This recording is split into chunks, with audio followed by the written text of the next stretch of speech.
Hi friends, പുതിയൊരു വീഡിയോയിലേക്ക് എല്ലാവർക്കും സ്വാഗതം. ഇന്ന് നമുക്ക് വളരെ എളുപ്പത്തിൽ തയ്യാറാക്കാൻ പറ്റിയ ഒരു മുട്ട ബിരിയാണിയാണ് ഉണ്ടാക്കുന്നത്. ആദ്യം തന്നെ ബിരിയാണിക്കുള്ള ചോറ് റെഡിയാക്കിയെടുക്കാം. അതിനുവേണ്ടി ഒരു പാത്രം അടുപ്പിൽ വെച്ചിട്ട് 1.5 ടേബിൾ സ്പൂൺ നെയ്യും 1 ടേബിൾ സ്പൂൺ ഓയിലും ചേർത്ത് കൊടുത്തിട്ട് അതൊന്ന് ചൂടായി വന്നാൽ അതിലേക്ക് കുറച്ച് സ്പൈസസ് ഇട്ട് കൊടുക്കാം. 3 ഏലക്ക, 5 ഗ്രാമ്പു, 1 ബേ ലീഫ്, 3 ചെറിയ കഷ്ണം പട്ട, 1/2 ടീസ്പൂൺ പെരിഞ്ജീരകവും പിന്നെ ഒരു 1/4 ടീസ്പൂൺ ഷാജീരകവും. ഇതൊക്കെ ചേർത്തിട്ട് അതൊന്ന് മൂത്ത് പൊട്ടി വരുന്നത് വരെ ഒന്ന് വെയിറ്റ് ചെയ്യാം. ഇപ്പോൾ സ്പൈസസ് ഒക്കെ മൂത്ത് നല്ലൊരു സ്മെല്ല് വരുന്നുണ്ട്. ഇതിലേക്ക് കഴുകിയിട്ട് വെള്ളം വാർത്ത് വെച്ച 3 കപ്പ് ജീരകശാല അരി ഇട്ട് കൊടുത്തിട്ട് 3-4 മിനിറ്റ് ഹൈ ഫ്ലെയിമിൽ ഇതൊന്ന് ഫ്രൈ ചെയ്തെടുക്കാം. നെയ്യിൽ അരി ഫ്രൈ ആയിട്ട് ഒന്ന് കളർ മാറാൻ തുടങ്ങുമ്പോൾ ഇതിലേക്ക് ചൂടുവെള്ളം ഒഴിച്ചു കൊടുക്കാം. ഞാനിതിലേക്ക് 6 കപ്പ് ചൂടുവെള്ളമാണ് ഒഴിച്ചത്. 1 കപ്പ് അരിക്ക് 2 കപ്പ് ചൂടുവെള്ളം എന്ന കണക്കിലാണ് വെള്ളം ചേർത്ത് കൊടുത്തത്. ഇതിലേക്ക് ആവശ്യത്തിനുള്ള ഉപ്പും ഒരു പകുതി ചെറുനാരങ്ങ പിഴിഞ്ഞതും കൂടി ചേർത്ത് കൊടുക്കാം. ഒന്ന് ഇളക്കി കൊടുത്തിട്ട് നന്നായിട്ടൊന്ന് തിളച്ച് വന്നാൽ ലോ ഫ്ലെയിമിലാക്കിയിട്ട് അടച്ച് വെച്ചിട്ട് വേവിച്ചെടുക്കാം. ഒരു 10 മിനിറ്റിനുള്ളിൽ തന്നെ വെള്ളമൊക്കെ വറ്റിയിട്ട് ചോറ് വെന്ത് കിട്ടും. ഇപ്പോൾ ഏകദേശം ഒരു 8 മിനിറ്റ് ആയിട്ടുണ്ട്. ഒന്ന് തുറന്ന് നോക്കാം. വെള്ളമൊക്കെ വറ്റിയിട്ടുണ്ട്. ഒന്ന് ഇളക്കി കൊടുത്തിട്ട് ഒന്ന് ലെവൽ ചെയ്തിട്ട് അടച്ച് വെക്കാം. ഇപ്പോൾ ചോറ് റെഡി ആയിട്ടുണ്ട്. ഇനി എഗ് മസാല തയ്യാറാക്കണം. അതിന് വേണ്ടിയിട്ട് ഒരു പാനിലേക്ക് 3 ടേബിൾ സ്പൂൺ ഓയിൽ ഒഴിച്ച് കൊടുത്തിട്ട് ചൂടായി വന്നാൽ 4 സവാള നീളത്തിൽ കട്ട് ചെയ്ത് വെച്ചത് ചേർത്ത് കൊടുക്കാം.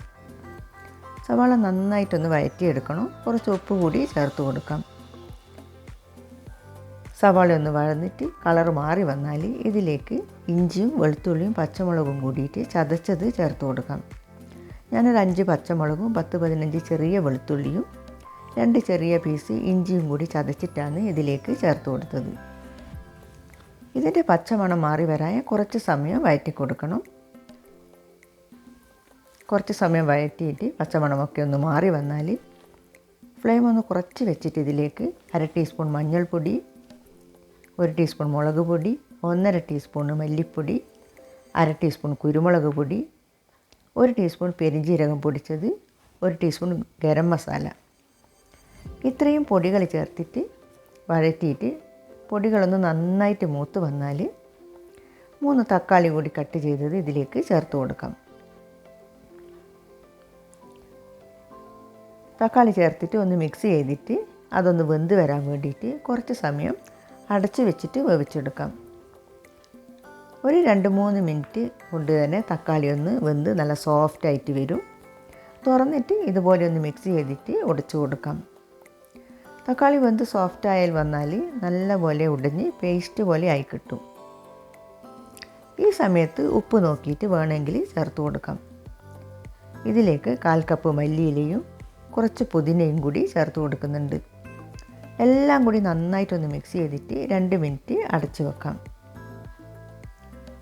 2 മിനിറ്റ് കഴിഞ്ഞ് തുറന്നിട്ട് ഇതിലേക്ക് 4 മുട്ട വേവിച്ച് വെച്ചത് ചേർത്തിട്ട് മസാല മുട്ടയുടെ മുകളിലാകുന്ന വിധത്തിൽ ഇതുപോലെ ഒന്ന് പൊതിഞ്ഞ് വെക്കാം. ഒരു 2-3 മിനിറ്റ് അടച്ചു വെക്കാം. ഇപ്പോൾ മസാലയും റെഡി ആയിട്ടുണ്ട്. ഇനി ദം ചെയ്യണം. ഞാൻ ഈ ചോറ് വെച്ച പാത്രത്തിൽ തന്നെയാണ് ദം ചെയ്യുന്നത്. പകുതി ചോറ് മാറ്റി വെച്ചിട്ട് അതിൻ്റെ മുകളിൽ കുറച്ച് മല്ലിയില ഇട്ട് കൊടുക്കാം. എഗ് മസാല മുഴുവനായിട്ട് ഇതിലേക്ക് ഇട്ട് കൊടുത്തിട്ട് അതിൻ്റെ മുകളിലായിട്ട് ബാക്കി ചോറിട്ടിട്ട് അതിൻ്റെ മുകളിൽ ഫ്രൈ ചെയ്ത കാഷ്യൂവും റൈസിൻസും കുറച്ച് ഗീ ഇതെല്ലാം ചേർത്ത് കൊടുത്തിട്ട് അടച്ച് വെച്ചിട്ട് ചൂടായ ഒരു പാനിൻ്റെ മുകളിൽ ഈ പാത്രം വെച്ചിട്ട് ലോ ഫ്ലെയിമിൽ ഒരു 20 മിനിറ്റ് വെച്ച് കൊടുക്കാം. 20 മിനിറ്റിന് ശേഷം ഫ്ലെയിം ഓഫ് ചെയ്തിട്ട് അരമണിക്കൂർ കഴിഞ്ഞിട്ട് എടുത്തിട്ട് നമുക്കിത് സെർവ് ചെയ്യാം. മുട്ട പൊട്ടിപ്പോകാതെ ഒന്ന് മിക്സ് ചെയ്തിട്ട് സെർവ് ചെയ്യാം. നല്ല ടേസ്റ്റാണ് ഈ എഗ് ബിരിയാണിക്ക്. നമുക്കിത് പെട്ടെന്ന് തന്നെ ഉണ്ടാക്കിയെടുക്കാനും പറ്റും. നിങ്ങൾക്ക് ഈ റെസിപ്പി ഇഷ്ടമായെന്ന് കരുതുന്നു. അടുത്തു തന്നെ നല്ലൊരു വീഡിയോയുമായി വീണ്ടും വരാം. Thank you.